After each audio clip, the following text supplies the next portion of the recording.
My dear student, आज आप लोग को सीपीसी को 20 मिनट्स के अंदर पूरी सीपीसी को समराइज़ किया जाएगा। और ये अगर समरी आप एक बार रिवाइज़ कर लेंगे तो आपको एग्ज़ामिनेशन में कोई दिक्कत नहीं होगी।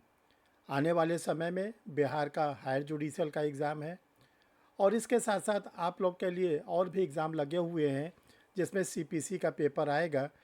तो सीपीसी आप अपनी पूरी स्टडी करने के बाद इस वीडियो को ज़रूर 2 बार ज़रूर देख लीजिएगा। इसमें केवल समरी बताई गई है। अगर आप समरी को पूरा एक बार रिवाइज़ कर लेते हैं तो सीपीसी आपको बिल्कुल याद हो जाएगी, आपको किसी प्रकार की कोई दिक्कत नहीं होगी सीपीसी के पेपर में। Dear student, I am Harsh Bihari Srivastava, law experts, Pariksha refresher, online law classes from Allahabad. Dear student, आपको बताना चाहते हैं कि परीक्षा रिफ्रेशर की जो लॉ क्लासेस है ये ऑनलाइन मोड पर चलती हैं और ये पिछले 5 वर्षों से ऑनलाइन मोड पर है। और वैसे तो ये इंस्टीट्यूट 33 ईयर्स पूरा हो गया है। इस इंस्टीट्यूट के द्वारा बहुत से स्टूडेंटों ने अब तक सिलेक्शन लिया, कोई हायर जुडिशियल की पोस्ट पर, कोई सिविल जज की पोस्ट पर, कोई एपीओ के पोस्ट पर। और अभी आपने देखा तो बिहार में तो ताबड़तोड़ सिलेक्शन एपीओ के सिलेक्शन में स्टूडेंटों को मिला। तो जिन स्टूडेंटों ने अभी तक परीक्षा रिफ्रेशर यूट्यूब चैनल को सब्सक्राइब नहीं किया है वो सब्सक्राइब कर ले, क्योंकि एक बार अगर आप चैनल को सब्सक्राइब कर लेते हैं तो जो भी वीडियो आप लोग के लिए बनता है वो आपके सिस्टम पर ऑटोमेटिक आपको मिल जाएगा। इसके लिए आपको कोई फॉर्मेलिटी करने की ज़रूरत नहीं होगी। तो चलिए डियर स्टूडेंट, आज हम लोग सीपीसी को समराइज़ करते हैं। तो डियर स्टूडेंट, जो सीपीसी है जिसको हम लोग कहते हैं the code of civil procedure 1908, civil प्रक्रिया संहिता 1908, ये एक्ट नंबर 5 है 1908 का। इस एक्ट में 158 सेक्शंस हैं और 51 ऑर्डर्स हैं। और ये जो एक्ट है ये इन्फोर्स हुआ था 1/1/1909, 1/1/1909। जिस समय ये इन्फोर्स हुआ था ये पूरे ब्रिटिश इंडिया में लागू होता था। जब 1947 में देश का विभाजन हुआ तो ये जम्मू कश्मीर और जो नागालैंड और ट्राइबल्स एरिया थी उनको छोड़कर होल इंडिया में लागू होता था। लेकिन 31 अक्टूबर 2019 को जब पार्लियामेंट के द्वारा एक एक्ट पारित किया गया, Jammu and Kashmir reorganisation act, तो उसके द्वारा जम्मू कश्मीर में भी इसको लागू कर दिया गया। प्रेजेंट में आज के डेट में 2024 में ये होल द इंडिया में इम्प्लीमेंट है एक्सेप्ट नागालैंड और जो ट्राइबल्स एरिया है। ये कहा गया कि अगर नागालैंड की स्टेट गवर्नमेंट चाहे तो सीपीसी के प्रोविज़न को लागू कर सकती है। डियर स्टूडेंट, जो सीपीसी हम लोग के बने इसमें अब तक 4 बार बड़े बड़े अमेंडमेंट हुए। पहला अमेंडमेंट हुआ 1976 में, दूसरा अमेंडमेंट 1999 में 1999 में, और तीसरा 2002 में, और फोर्थ नंबर का 2016 में। देखिए 1976 में जो पहली बार सीपीसी में अमेंडमेंट किया गया उसके द्वारा ये कहा गया कि जो पोस्टल सर्विसेज है वो बहुत स्ट्रांग हो गई है, तो प्लेंटिफ के प्लेंट की कॉपी की सम्मन डिफेंडेंट को रजिस्टर्ड पोस्ट से भिजवाई जा सकती है। दूसरा इसमें प्रोविज़न जोड़ा गया कैवियट, जो सेक्शन 148A है, जिसमें यह कहा गया है कि जो डिग्री होल्डर होता है वो कैवियट फाइल कर सकता है। तीसरा जो पापड़ सूट था उसको रिप्लेस किया गया, पापड़ सूट के जगह पर इंडिजेंट पर्सन लाया गया और ये बताया गया हु इज़ इंडिजेंट। इसके साथ साथ 1999 और 2002 में तो बहुत बड़ा ग्रेट अमेंडमेंट किया गया, जिसके द्वारा प्लेंटिफ को प्लेंट कितने दिन के अंदर फाइल करनी है, प्लेंटिफ के प्लेंट की कॉपी डिफेंडेंट को कैसे जानी है, डिफेंडेंट कितने दिन के अंदर अपना WS फाइल करेगा, कितने दिन के अंदर कोर्ट अपने इश्यूज़ को फ्रेम कर देगी, जो पार्टीज़ हैं वो अपने विटनेसेस की लिस्ट कितने दिन के भीतर फाइल कर देंगे।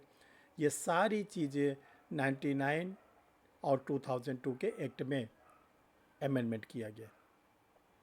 आप लोग जानते हैं जब ये दोनों एक्ट अमेंडमेंट हुआ तो सेलम एडवोकेट बार एसोसिएशन ने यूनियन ऑफ इंडिया को पार्टी बनाकर एक सूट फाइल किया था कि जो सीपीसी का अमेंडमेंट है वो कॉन्स्टिट्यूशन के प्रोविज़न को ब्रीच करता है, लेकिन ऑनरेबल सुप्रीम कोर्ट ने उस रेट को डिसमिस कर दिया और ये बोला कि इस अमेंडमेंट को बहुत अच्छा है, इसको तुरंत लागू कर दिया जाए। अब देखिए डियर स्टूडेंट, क्वेश्चन ये आता है कि सिविल सूट क्या है, किस सूट को हम सिविल सूट माने। क्रिमिनल सूट तो बहुत आसान होता है कि जो लॉ में प्रोविटेड बातें हैं, अगर उस प्रोविटेड बातें को हम लोग करते हैं तो क्राइम हो जाता है। सीपीसी में सिविल सूट किसको माने, तो इसका आंसर मिलता है सेक्शन नंबर 9। सेक्शन नंबर 9 कहता है nature of the civil suit. Civil suit जो होती है वो पद संबंधी, धन संबंधी। पद संबंधी मतलब टाइटल सूट जो होता है, और धन संबंधी मनी से रिलेटेड, प्रॉपर्टी से रिलेटेड जो होता है, उसको हम लोग सीपीसी में लाते हैं। जैसे ब्रीच ऑफ कॉन्ट्रैक्ट है, जुडिशियल सेपरेशन है, डिवोर्स है, म्यूचुअल कंसेंट से जो डिवोर्स लिया जाता है, और इसके साथ साथ ब्रीच ऑफ जो कॉन्ट्रैक्ट वगैरह है वो तो सब आते ही है इस पे है। तो सेक्शन नंबर 9 में पूरी लिस्ट दी गई है कि कौन कौन से सूट सिविल नेचर के सूट होते हैं। तो उसी अगर हमारा कोई लीगल राइट ब्रीच होता है और वो लीगल राइट जो ब्रीच होता है सेक्शन 9 में कवर्ड होता है, तब हम सिविल सूट ला सकते हैं। अब ये जो सूट होता है ये 3 प्रकार का होता है। एक को हम लोग कहते हैं सामान्यवाद, नॉर्मल सूट। एक को कहते हैं विशिष्टवाद, स्पेसिफिक सूट। और एक को हम लोग कहते हैं प्रतिनिधिवाद, रिप्रेजेंटेटिव सूट। देखिए जो नॉर्मल सूट होता है ये सेक्शन 26 में बताया गया है कि प्लेंटिफ अपने प्लेंट के द्वारा लाएगा, और सेक्शन 26 को जो सपोर्ट करता है कोरिलेट करके हम लोग पढ़ते हैं order first, order second, order 4, order 7। जो स्पेसिफिक सूट है वो सेक्शन 79 और 80 में है। इसको जो सपोर्ट करता है कोरिलेट करके हम लोग पढ़ते हैं ऑर्डर 27। रिप्रेजेंटेटिव सूट जो होता है वो ऑर्डर फर्स्ट रूल 8 में दिया गया है। देखिए जो ये 3 प्रकार के सूट हैं, नॉर्मल सूट आप किसी के अगेंस्ट ला सकते हैं, इसके लिए आपको क्या करना है, प्लेंटिफ बनना पड़ेगा। लेकिन जो स्पेसिफिक सूट है ये स्टेट के अगेंस्ट होता है, सेंट्रल गवर्नमेंट के अगेंस्ट होता है, रेलवे के अगेंस्ट होता है, स्टेट गवर्नमेंट के अगेंस्ट होता है। तो इसमें ये कहा जाता है कि आप डायरेक्ट नहीं ला सकते, पहले आप एक लीगल नोटिस देंगे सेक्शन 80 की, और जो लीगल नोटिस देंगे अगर सेंट्रल गवर्नमेंट का मैटर है तो सेंट्रल गवर्नमेंट में एक्सेप्ट रेलवे को छोड़कर अगर आपका मैटर सेंट्रल गवर्नमेंट से है तो जिस डिपार्टमेंट से आपको पीड़ा पहुंची है, जिस डिपार्टमेंट ने आपके लीगल राइट को ब्रीच किया है, उसके सेक्रेटरी को पार्टी बनाएंगे। अगर रेलवे से आपको पीड़ा पहुंची है, रेलवे ने आपके लीगल राइट को ब्रीच किया है, तब आप पार्टी बनाएंगे जनरल मैनेजर, जीएम रेलवे। अगर स्टेट गवर्नमेंट का मैटर है, राज्य सरकारों का मैटर है, तो जिस डिपार्टमेंट से आपको पीड़ा पहुंची है उस डिपार्टमेंट के सेक्रेटरी को या अपने ज़िले के कलेक्टर को। अभी तक ये था कि अगर जम्मू कश्मीर राज्य का मैटर है तो जम्मू कश्मीर राज्य के चीफ सेक्रेटरी को या ऐसे पर्सन को जिसको जम्मू कश्मीर स्टेट ने रिकॉग्नाइज़ किया है, किसके लिए, नोटिस के लिए। लेकिन 2019 से जब जेके को भी सीपीसी पूर्ण रूप से वहाँ लागू हो गई, तब वो प्रोविज़न ख़त्म हो गया। जेके में भी हम ज़िले के कलेक्टर को या उस स्टेट के जो डिपार्टमेंट्स हमें पीड़ा पहुँची उसके अगेंस्ट ला सकते हैं। देखिए रिप्रेजेंटेटिव सूट क्या होता है, जब 5 या 5 से अधिक व्यक्तियों का लीगल राइट ब्रीच होता है तो ये कहा जाता है 5 की ओर से, 10 की ओर से, 50 की ओर से एक व्यक्ति रिप्रेजेंट करे, ताकि ढेर सारे सूट कोर्ट में एक साथ ना आने पाए, और वो रिप्रेजेंट करेगा और वो सूट को चलाएगा। इसी चीज़ को हमारे 17वें chief justice of India justice PN Bhagwati साहब ने क्या किया, हम लोग को दिया है पीआईएल के फॉर्म में, public interest litigation. Dear student, suit के दौरान जो प्लेंटिफ और डिफेंडेंट है वो इस बात की डिमांड करते हैं कि हमारे फेवर में कमीशन जारी कर दिया जाए। हमारे पास ऐसे ऐसे एविडेंस है जिसे हम कोर्ट में नहीं ला सकते, इसलिए आप क्या करिए, हमारे फेवर में कमीशन जारी कर दीजिए। तो जो कमीशन जारी होता है सेक्शन 75 से 78 में ऑर्डर 26 सपोर्ट करता है। देखिए अगर सिविल सूट फाइल करते समय कोई प्लेंटिफ और डिफेंडेंट ये डिमांड करता है कि मैं निर्धन हूँ, गरीब हूँ, जिसको हम लोग कहते हैं इंडिजेंट पर्सन, तो ऑर्डर 33 में कहा जाता है कि वो व्यक्ति प्लेंटिफ या डिफेंडेंट ऑर्डर 33 की एप्लीकेशन लगाएगा कोर्ट पे, और कोर्ट अगर उसकी एप्लीकेशन को इंटरटेन कर लेता है तब उसको कोर्ट फीस से, एडवोकेट की फ़ीस से फ्री कर दिया जाएगा। लेकिन जब सूट डिसाइड हो जाएगा, चाहे वो व्यक्ति जीते या हारे, जिसने इंडिजेंट पर्सन का रिलीफ मांगा था, उसको वो पैसे देने पड़ेंगे जो उस समय उसको सूट लाने से छोड़ दिया गया था। नहीं देगा तो उसको इंसॉल्वेंट, दिवालिया व्यक्ति बना दिया जाएगा। देखो, बीच बीच में सूट के दौरान पार्टीज़ इंजेक्शन की मांग करते हैं, टेम्परेरी इंजेक्शन की मांग करते हैं, अस्थायी ब्यादेश की मांग करते हैं। तो जो अस्थायी ब्यादेश होता है वो ऑर्डर 39 में दिया जाता है, आदेश 39 में। यह कोर्ट की, सिविल कोर्ट की डिस्क्रिशनरी पावर है, वो दे या न दे। देखिए डियर स्टूडेंट, जो सिविल ट्रायल होता है वो जो व्यक्ति के विधिक अधिकार टूटते हैं, जिसको हम लोग पीड़ित कहते हैं, विक्टिम कहते हैं, अगर वो अपनी पीड़ा को लेके कोर्ट जाता है तो उस विक्टिम व्यक्ति को हम लोग कहते हैं प्लेंटिफ, वादी। जो प्लेंटिफ होता है वो सेक्शन 26 में 2 कॉपी में प्लेंट को तैयार करता है, एक ओरिजिनल और दूसरा सेकंड कॉपी। जो ओरिजिनल होता है वो कोर्ट अपने पास रख लेता है, जो सेकंड कॉपी होती है वो डिफेंडेंट को भिजवाया जाता है। अगर डिफेंडेंट की संख्या एक से ज़्यादा, 2, 4, 8, 10, 20, 25, 50, तो सेकंड कॉपी उसी रेशियो में बनाई जाती है। जब प्लेंटिफ के प्लेंट को सिविल कोर्ट एक्सेप्ट कर लेता है, तब जो प्लेंटिफ होता है उससे कहा जाता है 7 दिन के भीतर अपने खर्चे को कोर्ट में जमा करो कि कैसे आपके प्लेंट की कॉपी डिफेंडेंट तक पहुंचवानी है। डिफेंडेंट को जब वो कॉपी मिल जाए तो उससे कहा गया नॉर्मल कंडीशन में 30 डेज़, एक्सेप्शनल कंडीशन में 90 डेज़ में आप अपना WS return statement form file करिए। जो रिटर्न स्टेटमेंट होता है ऑर्डर 8 रूल फर्स्ट में। जब डिफेंडेंट का WS आ जाता है तो कोर्ट को बोला गया 14 दिन के अंदर, विद इन 14 डेज़ आप फ्रेमिंग ऑफ द इश्यूज़ कर दीजिए। क्या क्या वाद बिंदु है, वाद बिंदु संख्या 1, 2, 3, 4।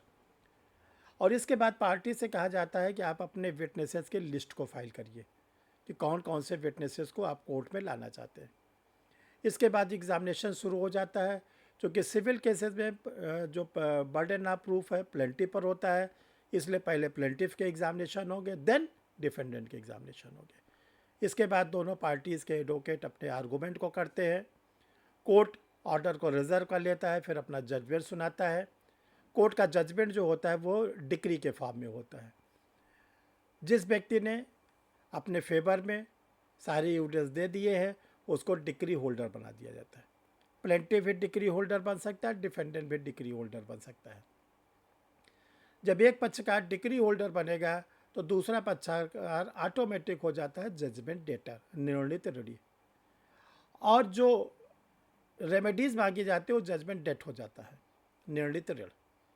और नॉर्मल कंडीशन में 30 डेज़ का टाइम दिया जाता है कि 30 डेज़ के अंदर पार्टीज़ उस पैसे को कोर्ट पे जमा कर दे, किसके फेवर में, डिक्री होल्डर के। नहीं जमा करते हैं तब एग्जीक्यूशन ऑफ द डिक्री, डिक्रियों का निष्पादन होता है, जो सेक्शन 36 से 74 में दिया गया है।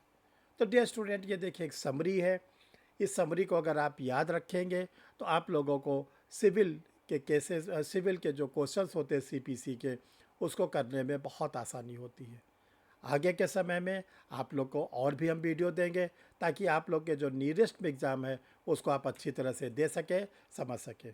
अगर आप चाहते हैं कि इसकी रेगुलर हम स्टडी करें, सर के साथ क्लास से जुड़ें, तो देखिए परीक्षा रिफ्रेशर ऑनलाइन लॉ क्लासेस पर हायर जुडिशियल के बैचेस, सिविल जज के बैचेस और APO के बैचेस चलते हैं। आपको करना क्या है कि ये 2 नंबर दिए गए हैं, इन दोनों नंबर में से किसी भी नंबर पर, ये व्हाट्सअप नंबर है, आप अपना आधार कार्ड सेंड कर सकते हैं। आपके आधार कार्ड आने के बाद आपको कोचिंग का QR कोड जाएगा, उसमें आप फ़ीस जमा करेंगे, फिर आप लिंक ग्रुप में जोड़ लिए जाएंगे। क्लास गूगल मीट पे चलती है।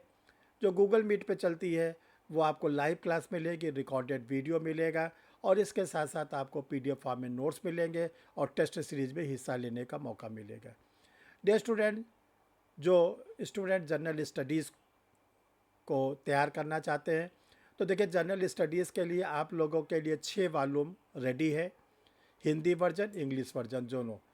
इसके साथ साथ IPC CRPC एविडेंस के प्री और मेंस के नोट्स रेडी हैं, इंटरनेशनल लॉ, TPA और जूरिस्प्रूडेंस के नोट्स रेडी है, कॉन्ट्रैक्ट एक्ट, हिंदू लॉ, मुस्लिम लॉ के पूरे लॉ के नोट्स रेडी है। यूपी, उत्तराखंड, बिहार, राजस्थान, एमपी, इसके सिविल जज की गाइड आप लोग के लिए रेडी है।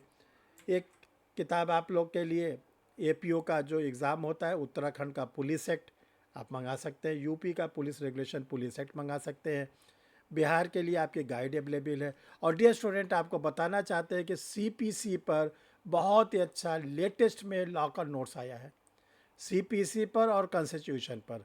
आप इन दोनों में से इसको मंगा के अपनी तैयारी को कर सकते हैं। Thank you dear.